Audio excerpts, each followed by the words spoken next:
Hello, everyone. A good evening to you. Evening. And here we are. Today's daf is Masechta. Today's daf is Masechta Menachos Daf Samach Zayin, number 67. Wow. Here we go. Yaz Hashem. Today we start from Daf Samach Vav Omid Beis. Omar Rava. Rava said, okay, the Gemara said before that we had a machlokes in the Mishnah between Rabbi Akiva and the Rabbanon, right? So Rabbi Akiva and the Rabbanon. Here's Rabbi Akiva. Rabbi Akiva's held that the leftover, after they brought the omer, right? After they separated isaroin, right? They harvested 3 saw, which is like 40 pounds. They separated 10 pounds of fine barley flour that's going to be used for the omer. What did they do with the rest of the 30 pounds left over? So it's the Mishnah says, Vashar nivda v'nechel echol. Anybody can buy it from the Beis HaMikdash and they can eat it. V'chaya b'chala. And they're obligated to keep challah.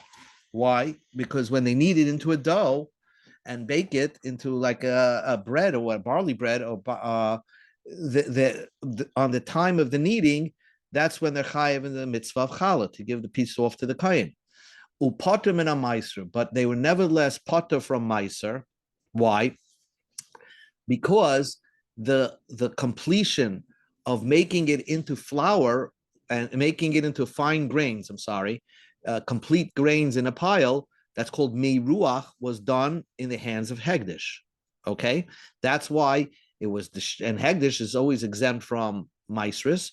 So therefore, a person who buys it off Hegdish, he's exempt from Meiser, because when did the obligation of Meiser begin? When it was in the possession of Hegdish. So if you buy it off Hegdish, you're now exempt from giving Meiser. That's the opinion of the Tanakama. Rabbi Kiva says, Rabbi Kiva Makayev Bechala over Meisris. Rabbi Kiva says you're obligated in Chala and in Meisris. So it comes along. So now we come to Rava, Amar Rava. So we're going to explain what's the reason of Rabbi Akiva. Rabbi Akiva is questionable. Why should you be chayiv in Meisris if you buy it off the 30 pounds of Hegdish? Amar Rava, pshitali, it's simple to me. The meiruach Hegdish, when Hegdish completes the grains into a pile of finished grains ready to be made into flour, poiter. That exempts anybody who buys it off Hegdish from being obligated to give Maisa. Even Rabbi Akiva does not obligate in our Mishnah that you bring Maisa, because Rabbi Akiva is going to learn when the Beis HaMikdash spent money, they weren't spending money for those that really doesn't belong to Hegdish. They just wanted to buy in Isaring, those 10 pounds of fine flour. The rest was never really purchased with the Hegdish money, and therefore was never Hegdish to begin with. That's where Rabbi Kiva learns. Hegdish did not give money, only what was needed for them. So therefore, it was never Hegdish's, and therefore if you buy it, or wherever you buy it, you're basically buying it off somebody who owned that barley, and therefore you're obligated to give Meisris. Whereas the Chachamim learned, no, when Hegdish bought it, they bought the whole, 40 pounds as at once, and then, resold whatever they didn't use. But Meiruach Hegdish ba'alma poite. Everybody agrees that if Hegdish does the finishing, we're going to call it Meiruach, means the finishing product of making it into a pile of grain. If a grain was finished in the hands of Hegdish, poiter, whoever buys it off, is exempt from Trumas Meiser. Let's say Miruach HaGoy. The Gemara's question is, what happens if a Goy owned a field and he did Miruach, so he finished the product of grains, and somebody buys it off the Goy? So that is Tanoihi. That is a Machlokes Tanoim.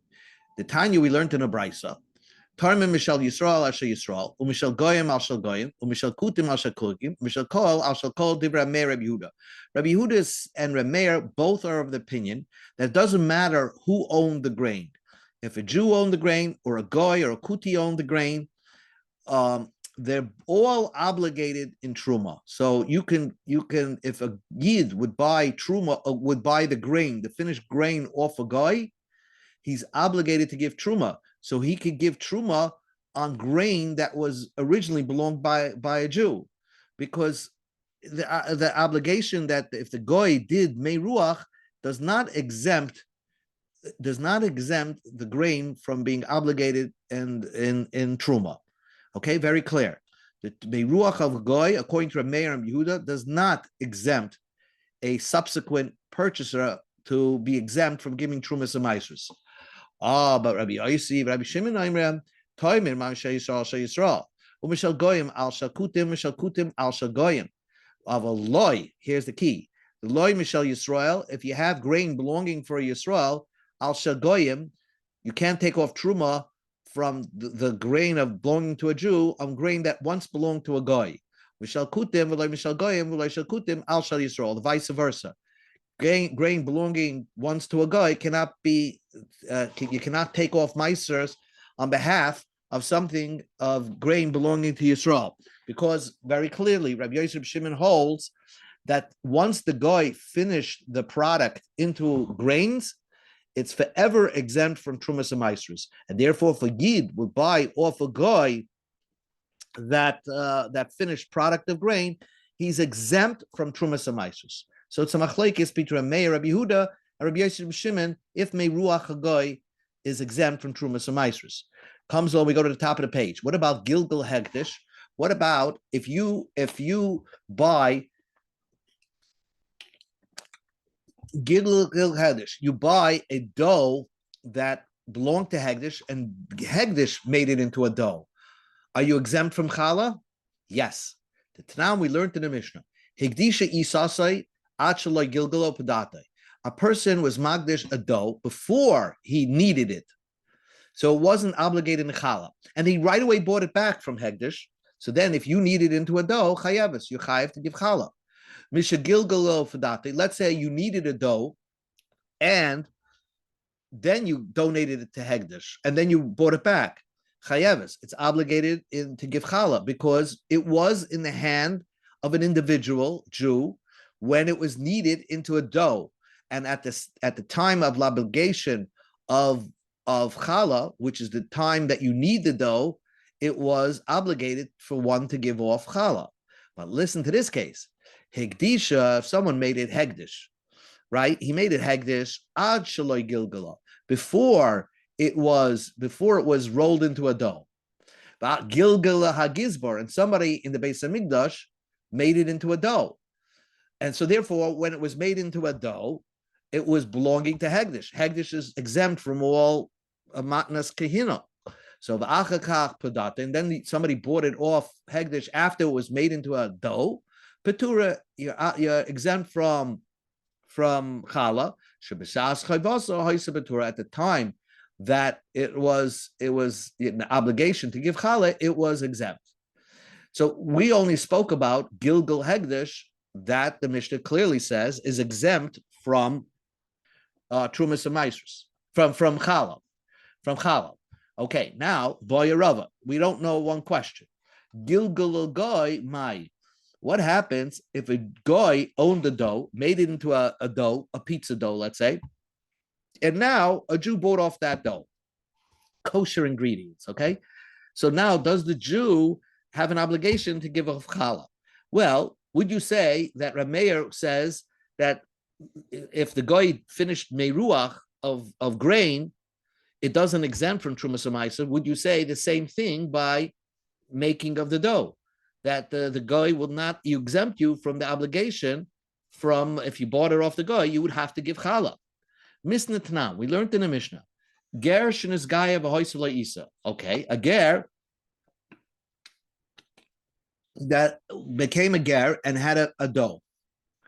Now, nasa achaloinis gayer. If this dough was made before he became a Jew, potter, it's exempt, because this Mishnah holds that since he was rolling the dough when he was a goy, so now he needed the dough when he was a goy, and then he became a Jew. He's exempt from giving challah. Mishnah's gayer chayav.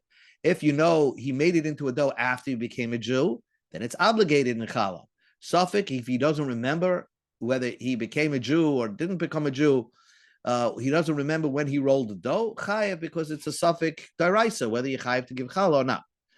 Now, so we see from this Mishnah that holds Gilgal goy, okay, if the goy made it into a dough, it's not obligated to give challah. Who is the author of this Mishnah? Would you say Davri Hakolhi? Would you say that it goes according to everybody? Why? Because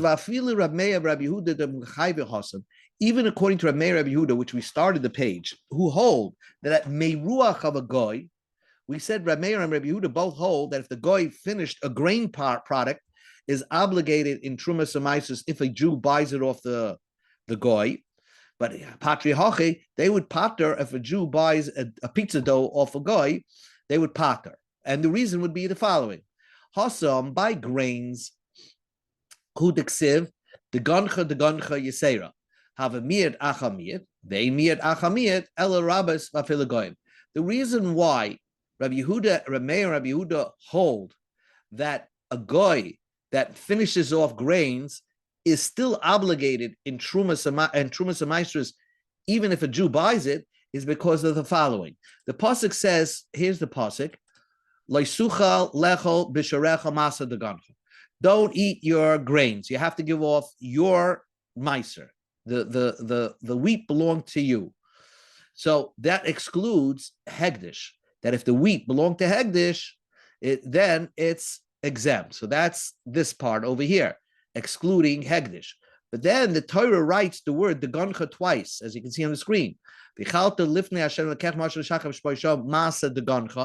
Make sure you eat degancha. It has to be your grain. And rachis degancha, the Torah says again a second time, degancha. The Torah stresses it has to be your grain when it's chayva maisrus. So if we just say one time degancha, I would say that the wheat that was miruach by a goy is exempt. But now that the Torah said it twice, degancha, it's like a limit after a limit to include a goy. The opposite, that even a goy's grain, if a goy did the meruach, it would be obligated, even though it's not the gancha, but the Torah wrote the gancha twice to include a goy and exclude, and one the gancha excludes that if it was hegdish's the gancha, hegdish's wheat, then it's exempt. And the reason we exempt hegdish versus a goy, as Rashi explains, because hegdish, in order for a person to get it, he has to redeem it from hegdish. Whereas a goy, you don't need that extra step. So the Torah excluded hegdish from meruach hegdish would be potter, but meruach goy would be chayav. So therefore meruach. That's why Rabbi Meir and Rabbi Yehuda hold meruach of a goy is chayav. Al hocha, by the dough, it's not maisrus, it's challah. Trey zimna arisa seichem. The Torah says it has to be your dough. It has to be your dough to teach you kedeas isaschem. That teaches you the idea that there's a shir challah. It has to be 43 eggs. Oimer asiris eifa. That teaches you what was the normal dough that you ate in the midbar when Hashem gave the man. So that arisa seichem is needed. So there's only one extra arisa seichem. And if there's only one extra arisa seichem, you limit and say v'loy isas goyim, v'loy isas hegdish. It has to be your dough and not goyim dough and like isas hegdish. So this opinion of this mission that says a goy that rolls into a dough is exempt could even go according to Rabbi Meir and Rabbi Yehuda. Dilma, maybe not so. Rabbi Yosef, Rabbi Shimon Ketanila. Rabbi Yosef, Rabbi Shimon hold the kapatri, because they exempt the goy's meiruach by the grain, so they'll also exempt the goy's rolling into a dough, the gilgal of the goy, that would also exempt. Ava Ramei Rabbi Yehuda will hold Gami Rashis Mehasam. They'll learn Exer Shava, that Rashis from Chala, just like Trumas Amaisra is meiruach of a goy is not exempt. So also the Gilgal of a goy would not be exempt. So the question that the Gemara asks, who is the author of this Mishnah, the ger shenis gayer, that a ger that does Gilgal is exempt? Says the Gemara, I wish that I see it in a dream. I wish God would show me the answer in a dream. How do Rava says it's simple. Man the according to the PM, Miruach Hagoy Poiter, whoever holds that the Miruach of a goy would pater, it's linked. Then Gilgal Hagoy Potter.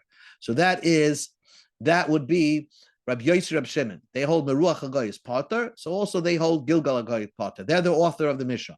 Uman the Omar Meruach Hagoy ain't a Potter. If you hold Meruach Hagoy is not Potter, then it's linked. Then Gilgal Hagoy ain't a Potter. Then the Rameir Rabbi Yehuda will hold that even if a goy, according to this, the way Rava learns, that if a goy rolled a pizza dough and you buy that dough, according to Rameir and Rabbi Yehuda, you're going to be obligated to give off a piece of challah from that dough to the kohen. That's Rava's understanding of Rameir Rabbi Yehuda. So the Gemara asks two questions on Rava. Eisvei Rapapa Rava. Goy shehifris petach hamar v'chala. The Brisa says a goy that was mafresh challah, right, or petach hamar, meidin oisei shu pata. We tell him that what are you giving off your firstborn chamor to a kohen? Well, why are you giving challah from a dough to a kohen? You're a guy. It's not one of the 7 mitzvahs. So we tell you you're potter. And the chalasing now chalas uzarim, his challah can be eaten by a non-kohen. It doesn't really belong to a kohen. Petach hamar goys is by, and you could share the petach hamar and work with it. It's not holy. That's what the Brisa says. So only the challah of a goy is exempt. Is not really challah. Ha truma asura. But this Brisa holds. But the goy's truma would be truma. So here you see the Brisa differentiates between truma, meruach hagoy, right, and the challah of a goy.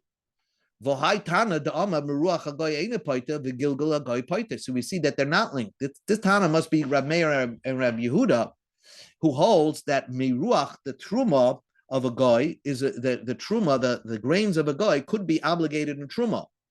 And yet, the rolling of a dough of a goy is exempt from challah. So they're not linked with each other. V'oid, another question, Eisvei Rabbeinu Rava. Ravina asked Rava, Chalas goy be'oretz u'trumasa b'chutz la'aretz. There's another brisa that says the same idea. The chalas goy, if a goy gives off challah in Eretz Yisrael, or he gives off truma in chutz la'aretz, outside Israel, so Medina Ishishu Pata, we told him that you're an exempt. What are you doing? Why are you giving truma to a kohen and challah to chalase nechalas l'zarim? Trumasa eina medamas. His challah is worthless, and his truma is not considered truma. Doesn't if you mix it in with chulin, it doesn't make it aser. But if the goy would give truma ba'aretz in Eretz Yisrael, asura, it would be asura medamas. It would make a mixture. So we see that this Tana holds that a goy could give off truma. That just because the goy finished the product, doesn't pater it from giving truma, and therefore, if the goy would give off truma, it would be a regular truma. And if a Jew buys the finished grain product from a goy, he would be obligated in truma. And yet, Gilgal Hagoy, the Brisa says that chalas goy baretz, if a goy finishes a pizza dough, even in Eretz Yisrael, poiter, you're exempt from giving challah. So how does Rava link the two? How could this Brisa hold that, like Rameir and Rabbi Yehuda, that Meruach Hagoy is not pater, and Gilgal Hagoy would be pater? Answers the Gemara, interesting answer. Really, this Brisa is Rameir, this Brisa is Rabbi Yossi Rabbi Shimon. And this Brisa holds that the truma of a goy is exempt. But what the Brisa means that the truma of a goy is not exempt is only a midrabana. Gzeira mishum bali kisim. Bali kisim is a word for rich people. Rich, cheap Jews, what they're going to do, if we announce this idea that if a goy finishes your grain, you're exempt from truma. What's a rich guy? He has a lot of fields. He doesn't want to give off trumas and maasros. It's a lot. So what he does is he sells his field to a guy, let the guy finish it into a finished grain product, and then he buys it back. So if we're going to tell him that he's exempt, then all rich people are not going to give Trumas and Maasros. That's why even in Rabbanon, we say that if a goy finishes your product, even if it was owned by the guy, because you sold it to him, you're just doing a trick. And therefore, you're not exempt from Trumas and Maasros if you buy it back. So it's a very interesting Gezeira. So the Gemara goes, we go to Amid Beis. If you're saying what is true is correct, then why is it that we should be geyser by challah? That rich people are not going to give off challah. They don't want to give off the piece off the dough. So they're going to sell the dough prior to it becoming the dough, they'll sell it to a guy and let the dough knead it into a dough, and then they'll buy it back. So why do we say that if that happened, the yid is not going to be obligated to give challah? Answers the Gemara, there's a difference. Afshar the alfalei pachas mechameshes revoam kema. You see, there's no way out of giving trumas and ma'aser. You have a field, you have to give off 10%. No way out of that if it belongs to you. But if you don't want to give challah, you just make smaller doughs. And if it's less than 43 eggs, then you're not obligated to give challah at all. So you don't have to do this trick of selling a guy. So there was no reason for the gezerah.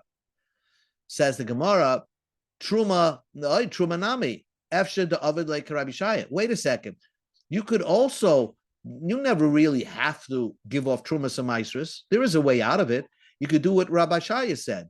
Rabbi Shaya said, Marim Odom al Tvuasoi umachnisa b'moitsuloi kedei shedebehemtoi oicheles upetura min ha'maiser. What you can do is bring the whole equipment to make it into a finished grain product, the sifter and everything, into your house. And you could bring the grains with the stalks into your house, saying that you're giving it to your animal to eat. And therefore, as long as you say you're bringing it to your house for your animal, you're going to exempt from meiser, because you brought it into your house not as a finished product, but as a whole grain with its stalk and everything, and you'll be exempt from meisers. So you didn't have to. If the rich guy wants to exempt himself from meiser, he'll just move his equipment to finish the grain products, the equipment into his house, and just bring the stalks into his house as a stalk, and he'll be exempt.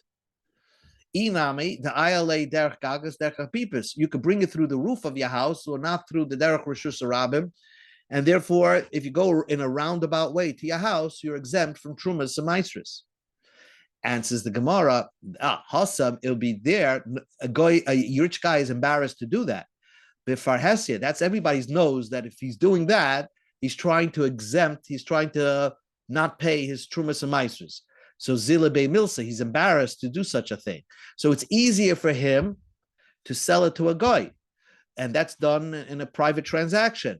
So even Chazal understood what rich people are going to try to do. So what they're going to do, Chazal, stop that in its tracks by saying that even if you did a private transaction with a guy, you're still going to be chayiv in trumas and maises.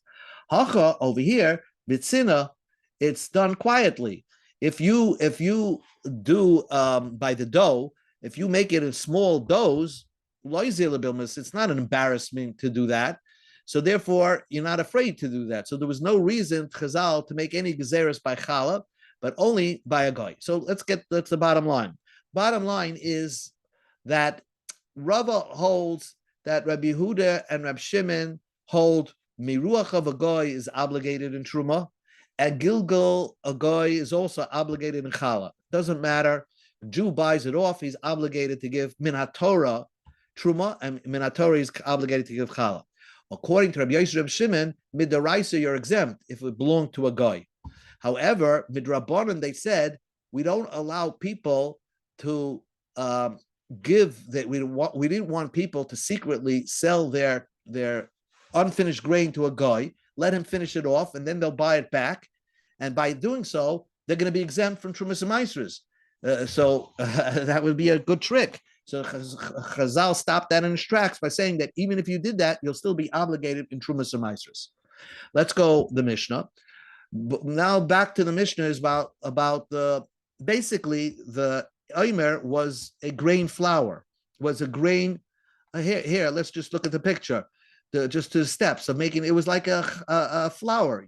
You put the barley flour, which was sifted, so into a vessel. You put oil in the vessel. then you put the flour, then you mix it. That's called belila with extra oil. And then yitzika, you pour the remaining oil. Then you put the lavona, the frankincense, and here is tenufa. And that's what the Mishnah is going to discuss, where the kohen stands on the east or west side of the mizbeach, and as you can see in the picture, he lifts the pan with the lavona and the barley flour in north, south, east, west, up and down. That's called tenufa. Then he touches the mizbeach, does kamitza, and then he does the kmitza, throws it onto the mizbeach, of course, with the salting, and the remainder was eaten in the Beis Hamikdash. That's what the Mishnah says.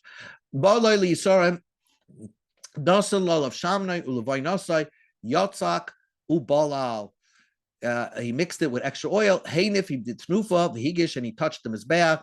Komets, he made a kmitza, the hikter, and did the haktara. Ashar, the remainder in that pan, Nechel HaKahanim was eaten by the Kahanim. Says the Mishnah, just one more idea. Mishakarav ha'oimer, when the oimer was brought on the Mizbeach, Yoitzin umoitzim shukri shleim shimole kemach koli shloi b'tzoyin chachamim. Divrei Meir. You see, when they brought the oimer, if you left and walked now the streets of Yerushalayim, you saw the streets full of the new crop of roasted kemach, which you take home and you make it into a final product. And Chachamim didn't like that, because the Chachamim were afraid that people are starting to prepare the new crops and starting to sell it in the street prior to them bringing the oimer. It's like they're opening the pizza shops on the last day of Pesach. So it's shaloi b'tzayin Chachamim. That's not the Chachamim's will, because people may come that you're going to come to eat it before the oimer was brought. So the people, let's say the old shopkeepers, might pop one into their mouth before they roasted it while it's still edible, and they may come to eat it before the oimer was. Rabbi Yehuda says B'tzayin Chachamim hayaisen. Rabbi Yehuda holds no, Chachamim weren't concerned, because they were not geyser that a person is going to come to eat. So Rabbi Yehuda is more lenient. Okay, we'll stop over here.